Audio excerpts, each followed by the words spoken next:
بسم اللہ الرحمن الرحیم۔ ڈیئر اسٹوڈنٹس، السلام علیکم۔ جماعت ششم اردو کی آن لائن کلاس میں خوش آمدید۔ اسٹوڈنٹس، آج ہم آپ کی اردو کی کتاب کے صفحہ نمبر 30 پر سبق نمبر 9 پڑھیں گے۔ اس سبق کا عنوان ہے یوم دفاع۔ دفاع کا مطلب ہے حفاظت کرنا، بچاؤ کرنا۔ اسٹوڈنٹس، سبق کی ریڈنگ سٹارٹ کرنے سے پہلے میں آپ لوگوں کو یوم دفاع کی تاریخ اور اس دن کو منانے کا کیا مقصد ہے اس کے بارے میں تھوڑا سا بتاتی ہوں۔ 6 ستمبر سن 1965 ہماری عسکری یعنی فوج کی تاریخ کا انتہائی اہم ترین دن ہے۔ یہ دن ہمیں جنگ ستمبر کے ان دنوں کی یاد دلاتا ہے جب افواج پاکستان اور پوری قوم نے بھارتی جارحیت کے خلاف اپنی آزادی اور قومی وقار کا دفاع کیا تھا اور دشمن کے ناپاک عزائم کو خاک میں ملا دیا تھا۔ پاکستان میں ہر سال 6 ستمبر کو یوم دفاع قومی دن کے طور پر منایا جاتا ہے۔ یہ دن ان شہداء کی یاد میں منایا جاتا ہے جنہوں نے وطن عزیز کے دفاع کی خاطر اپنی جانوں کے نذرانے پیش کیے۔ اس دن وطن عزیز کے کامیاب دفاع پر پوری قوم کی طرف سے پاکستان کی مسلح افواج، غازیوں اور شہیدوں کو خراج تحسین پیش کیا جاتا ہے۔ اس سبق کو پڑھانے کے مقاصد یہ ہیں: نمبر 1، بچوں میں حب الوطنی یعنی وطن سے محبت کے جذبات پیدا کرنا۔ نمبر 2، وطن کے شہداء پر عقیدت کے پھول نچھاور کرنا۔ شہداء جمع ہے شہید کی اور عقیدت کا مطلب ہے محبت، یعنی وطن کی خاطر جان کی قربانی دینے والے کو شہید کہتے ہیں۔ تو ان شہیدوں کو خراج تحسین پیش کرنا، ان کے کارناموں کو یاد کرنا، ان کی قربانیوں کو یاد کرنا۔ سبق کی ریڈنگ سٹارٹ کرتے ہیں، آپ لوگوں نے دھیان سے سننا ہے۔ صفحہ نمبر 30، پیراگراف نمبر 1۔ پاکستان اور بھارت انگریزوں کی غلامی سے ایک ساتھ آزاد ہوئے، لیکن بھارت نے شروع سے ہی پاکستان کی آزادی کو کبھی دل سے تسلیم نہیں کیا۔ اس کی ہمیشہ یہ کوشش رہی کہ کسی نہ کسی طرح پاکستان کو کمزور کیا جائے۔ اس مقصد کے لیے بھارت نے جنگ کا سہارا بھی لیا۔ پیراگراف نمبر 1 کی وضاحت یہ ہے کہ پاکستان اور بھارت آزادی سے پہلے دو الگ الگ ممالک نہیں تھے۔ 14 اگست 1947 کو ہم سب جانتے ہیں کہ پاکستان آزاد ہوا اور ایک الگ وطن کی حیثیت سے دنیا کے نقشے پر سامنے آیا۔ اس سے پہلے ہندو اور مسلمان ایک ساتھ ایک خطے میں رہتے تھے اور انگریزوں کی غلامی کے زیر اثر تھے۔ انگریز ان پر حکومت کرتے تھے۔ 14 اگست 1947 کو جیسے پاکستان آزاد ہوا تو ساتھ ساتھ ہندو بھی انگریزوں کی غلامی سے آزاد ہوئے۔ بھارت نے کبھی بھی پاکستان کی آزادی کو خوش دلی سے قبول نہیں کیا، دل سے قبول نہیں کیا، اور اس کی ہمیشہ یہی کوشش رہی کہ کسی نہ کسی طرح پاکستان کو کمزور کیا جائے، پاکستان کی سالمیت کو نقصان پہنچایا جائے۔ اس مقصد کے لیے بھارت نے پاکستان پر کئی جنگیں بھی مسلط کیں۔ پیراگراف نمبر 2، وہ 6 ستمبر سن 1965 کا دن تھا جب بھارت نے اعلان جنگ کیے بغیر ہی پاکستان پر حملہ کر دیا۔ اس کا خیال تھا کہ اس اچانک حملے سے پاکستان سنبھل نہیں پائے گا اور بھارتی فوجیں جلد ہی لاہور پر قبضہ کر لیں گی۔ بھارتی جرنیل کو تو اپنی فتح کا اتنا یقین تھا کہ اس نے اپنے فوجیوں سے پہلے ہی کہہ دیا تھا کہ ہم صبح کا ناشتہ لاہور میں کریں گے۔ پیراگراف نمبر 2 کی وضاحت یہ ہے کہ 6 ستمبر سن 1965 کے دن بزدل دشمن بھارت نے رات کی تاریکی میں چھپ کر بغیر جنگ کی اطلاع دیے، بغیر جنگ کا اعلان کیے پاکستان پر حملہ کر دیا، بزدلانہ حملہ کر دیا۔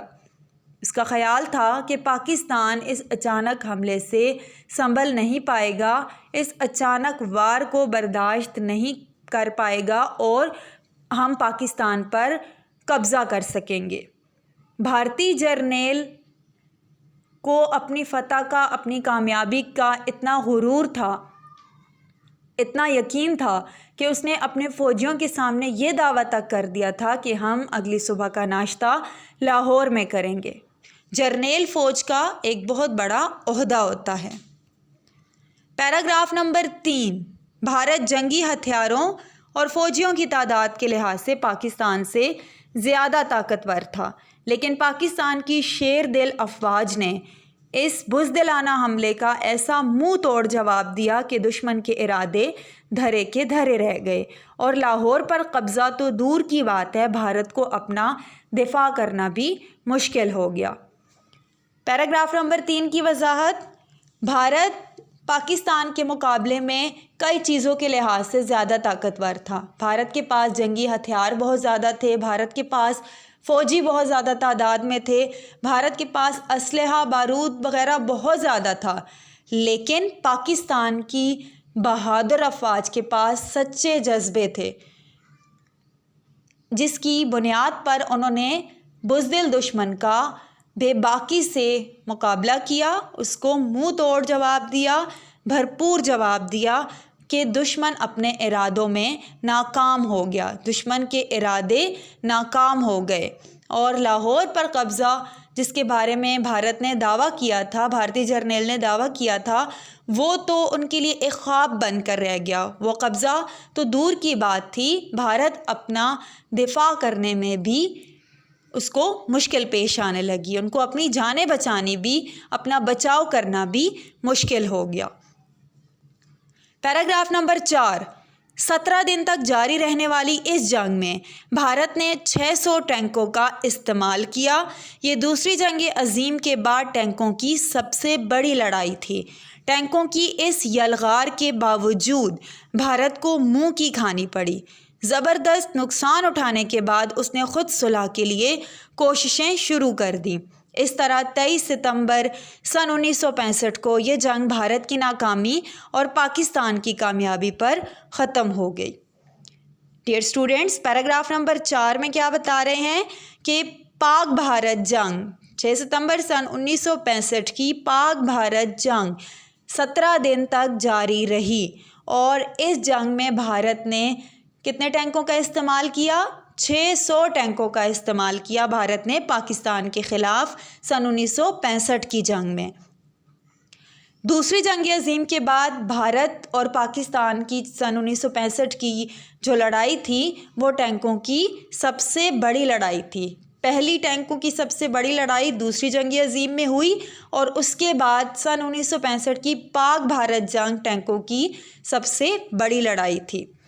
ٹینکوں کے ان حملوں کے باوجود بھی بھارت کو شکست کا سامنا کرنا پڑا۔ بھارت کے پاس اسلحہ زیادہ تھا، بارود زیادہ تھا، فوجی زیادہ تھے، اور جنگی ہتھیار بہت زیادہ تعداد میں تھے، لیکن ان سب کے باوجود بھی بھارت کو شکست کا سامنا کرنا پڑا، ہار جانا پڑا۔ زبردست نقصان اٹھانے کے بعد، یعنی کہ ہار جانے کے بعد، شکست کھانے کے بعد بھارت نے پاکستان کے ساتھ صلح کے لیے کوششیں شروع کر دیں۔ اس طرح 23 ستمبر سن 1965 کو پاک بھارت جنگ، سن 1965 کی پاک بھارت جنگ پاکستان کی فتح پر اور بھارت کی ناکامی پر ختم ہو گئی۔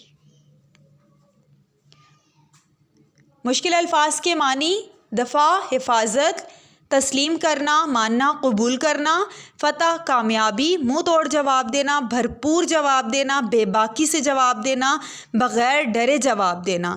یلغار، حملہ، دشمن پر حملہ کرنے کو یلغار کہتے ہیں۔ منہ کی کھانا، شکست کھانا، ہار جانا۔ شیر دل، بہادر۔ ڈیئر اسٹوڈنٹس، آپ لوگوں نے لیکچر کو بہت دھیان سے سننا ہے اور صفحہ نمبر 30 پر دیے گئے مشکل الفاظ کی املا کی پریکٹس کرنی ہے۔ مشکل الفاظ کے معنی آپ لوگوں نے پریکٹس کرنے ہیں، اور صفحہ نمبر 30 کی ریڈنگ لازمی کرنی ہے، کیونکہ اسی لیکچر سے آپ کا ٹیسٹ لیا جائے گا۔ شکریہ، اللہ حافظ۔